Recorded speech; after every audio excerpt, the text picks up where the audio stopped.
নমস্কার দর্শক বন্ধুরা এবং আমার প্রিয় ছাত্রছাত্রীরা, ম্যাথ ম্যাশার্স চ্যানেলে সবাইকে স্বাগত। আজকে আমরা যে সমস্যাটা নিয়ে আলোচনা করব, দশম শ্রেণীর দ্বিঘাত সমীকরণ। যদিও বইয়ে নামটা আছে এক চলক রাশি বিশিষ্ট দ্বিঘাত সমীকরণ। তো দ্বিঘাত সমীকরণ চ্যাপ্টার 1 মাধ্যমিক পরীক্ষার প্রস্তুতিতে আবার আমি একটা নতুন সমস্যা নিয়ে হাজির হয়েছি। দেখো, আজকে যে সমস্যাটা করছি সেটা কিন্তু স্ট্যান্ডার্ড 2 মার্কস প্রবলেম, অর্থাৎ শর্ট কোশ্চেন হিসেবে আসতে পারে। কিন্তু শর্ট কোশ্চেন গুলো খুব সুন্দর করে করলে ব্রড কোশ্চেন অর্থাৎ যে 3 মার্কস কোশ্চেন আসে, সেই 3 মার্কসেও কিন্তু এর সাথে কিছু একটা জুড়ে দিয়ে বা অন্য অন্য কোনো সমস্যাতেও এই ধরনের কনসেপ্ট কাজে লাগিয়ে কিন্তু অঙ্ক আসে। তো অঙ্কটা যদি খুব সুন্দর করে বুঝি, চ্যাপ্টারের অন্য অঙ্কগুলো তোমরা খুব সহজেই করতে পারবে। তো কি বলেছে, কে এর মান কত হলে, কে একটা ধ্রুবক রাশি যার মানটা আমরা জানি না, 3x² + 5x + 5k = 0 সমীকরণের বীজদ্বয়ের অনুপাত। দেখো, বীজদ্বয়ের অনুপাত 2:3 হবে। বীজদ্বয় মানে দুটো বীজ। দ্বিঘাত সমীকরণ একটা দিয়ে দিয়েছে।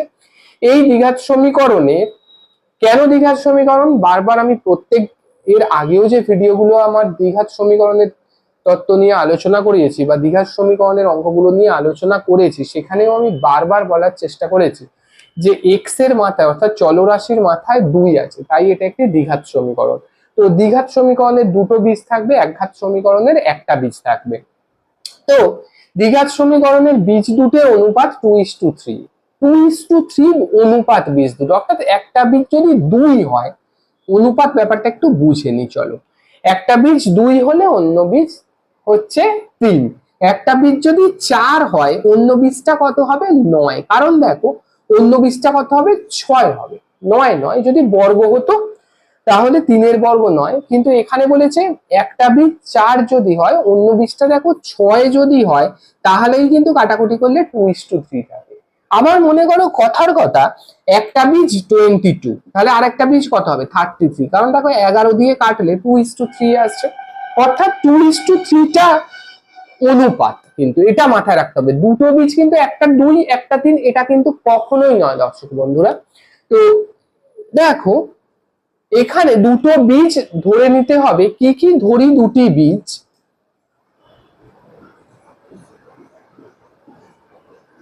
যেহেতু 2:3 তে আছে, তাহলে একটা ধরছি 2 আলফা আর একটা ধরছি 3 আলফা।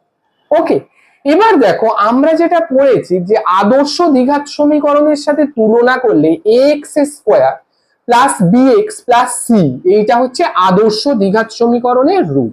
আমি প্রত্যেক অঙ্কেই বলার চেষ্টা করি ax² + bx + c = 0 এইটা হচ্ছে একটা আদর্শ দ্বিঘাত সমীকরণ। তাহলে a মানে এই অঙ্কে কত? 3, b মানে এই অঙ্কের ক্ষেত্রে কত? 5, c মানে এই অঙ্কের ক্ষেত্রে k। তাহলে আমরা জানি যে দুটো সূত্র আছে, বীজদ্বয়ের সমীকরণের সহগ এবং বীজদ্বয়ের যোগ। বীজদ্বয়ের মধ্যে কি সম্পর্ক হয় না, বীজদ্বয়ের গুণফল হয়, যোগফলে হয় হচ্ছে, আমি শর্টে লিখছি -b/a, আর গুণফল হয় কত? গুণফল হয় c/a। এই দুটো কিন্তু একেবারে কিন্তু সূত্র, বীজদ্বয়ের যোগফল, দুটো বীজের যোগ b/a, দুটো বীজের গুণফল c/a। তাহলে এই সূত্র আমরা দুটো কাজে লাগিয়ে, এই দুটো কিন্তু সূত্র তোমাদের মাথায় রাখতে হবে, আদারওয়াইজ কিন্তু তোমরা দ্বিঘাত সমীকরণের অঙ্ক কিন্তু করতে সমস্যায় পড়বে। তো এখানে দেখো কি হবে, তাহলে দুটো বীজ, একটা 2 আলফা একটা 3 আলফা, তাহলে দুটি বীজের যোগফল কত? দুটি বীজের যোগফল, দুটি বীজের যোগফল কত? এখানে 2 আলফা + 3 আলফা, তাহলে কত হচ্ছে? 5 আলফা। তাহলে 5 আলফা মানে এখানে কত? 5 আলফা মানে -b/a, -b মানে কত? 5, a মানে কত? 3। বোঝা গেছে? তাহলে এটা 1 নাম্বার সমীকরণ দিয়ে দিই। আবার দেখো, বীজ দুটির গুণফল বা দুটি বীজের গুণফল, দুটি বীজের গুণফল কত? 2 আলফা ডট 3 আলফা মানে গুণ, তাহলে 6 আলফা²। আবার কি ফর্মুলা কি বলে? দুটো বীজের গুণফল কত? c/a, c কত? k, a কত? 3, তাহলে 6a², অতএব দিয়ে দিলাম, অতএব 6 আলফা² = c/a, k/3 3। ওকে, এটা 2 নাম্বার সমীকরণ। এবার দেখো আলফাটা তো আমাদের ধরে নেওয়া জিনিস, আলফাকে কোনোভাবে তাড়াতে হবে। তাহলে আমি কিভাবে আলফাকে অপনয়ন করব? এক সমীকরণ থেকে আলফা মানে কত পাচ্ছ দেখো, এক সমীকরণ থেকে আলফা ইকুয়াল টু কত বলো? 5টা বাঁদিকে গুণ আছে, ডান দিকে গেলে ভাগ হবে, -5 ইন্টু 3, 5 5 ওপর নিচে কেটে গেল, পড়ে রইল -1/3।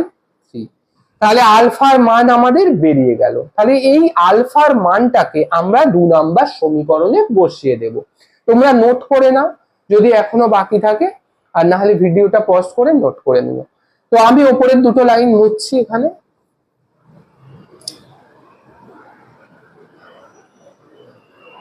তো দেখো আলফার মান বেরিয়ে গেছে -1/3। তাহলে দুই সমীকরণে আলফা ইকুয়াল টু, দুই সমীকরণে আলফা কিন্তু -1/3 বসালে কি পাচ্ছি? 6 into alpha square -1/3 square equal to k/3। Okay, দেখো দুই সমীকরণে আলফার মান বসাচ্ছি। এবার দেখো মাইনাসের স্কোয়ার মানে আমরা সবাই জানি প্লাস হয়ে যাবে। তাহলে মাইনাসের স্কোয়ার, 1 স্কোয়ার মানে 1, 3 স্কোয়ার মানে 9, k/3। দেখো নেক্সট দেখো কি হবে। তো নেক্সট আমরা কে বার করব। তাহলে কে টাকে একদিকে রাখি, বাকি জিনিসগুলোকে অন্যদিকে নিয়ে চলে আসে। 9টা নিচের জিনিস নিচেই আছে। এবার দেখো 6টা বাঁদিকে ওপরে ছিল, ওপরেই আছে, 1 ওপরে ছিল, 3টা ডান দিকে নিচে ছিল, বাঁদিকে এলো ওপরে আসছে। তাহলে কাটাকুটি করো, 3 3 9, 3 দিয়ে 6 কাটলে 2 হয়। তাহলে দেখো ওপরে 2 1 2 পড়ে আছে, 2 এর মান কি? তাহলে 2 হচ্ছে কে এর মান। তাহলে দেখো, তো এখানে বলেছে সমীকরণের বীজদ্বয় অনুপাত 2:3 হলে কে এর মান কত? তাহলে কে এর নির্ণেয় মান, কে এর নির্ণেয় মান, এই অঙ্কটা কিন্তু 2, এটাই আনসার। এই অঙ্কটা কিন্তু 2 নম্বরে যেমন তোমরা করলে, এই বিষয়ের উপর কিন্তু 3 মার্কসের অঙ্ক আসতে পারে। অনেক সময় কোশ্চেন এতটাই সোজা হয়, হয়তো এই অঙ্কটাতেই 3 মার্কসও দিয়ে দিল। ঠিক আছে, তো অঙ্কটা আশা করি বুঝতে পেরেছো। না বুঝতে পারলে প্লিজ তোমরা কমেন্টে জানিও, আমি কমেন্টে রিপ্লাই দেব, বা যদি সম্ভব হয় আমি নেক্সট ভিডিওতেও তোমাদের প্রবলেম আলোচনা করে দেব। তো দেখা হচ্ছে আবার পরের ভিডিও। তোমরা প্র্যাকটিস চালিয়ে যাও যাতে মাধ্যমিকে তোমরা খুব সুন্দর মার্কস অঙ্কে পেতে পারো। আমার এই প্রচেষ্টা শুধুমাত্র তোমাদের জন্য। তোমরা যদি ভালো মার্কস করো তবেই কিন্তু আমার পক্ষে এই প্রচেষ্টা সফল হবে। তো দেখা হচ্ছে পরের ভিডিওয়ে, আরো একটি সুন্দর সমস্যা নিয়ে আলোচনা করব, গুরুত্বপূর্ণ কনসেপ্ট নিয়ে আলোচনা করব। তোমরা প্র্যাকটিস চালু রাখো, পরের ভিডিওয়ে দেখা হবে।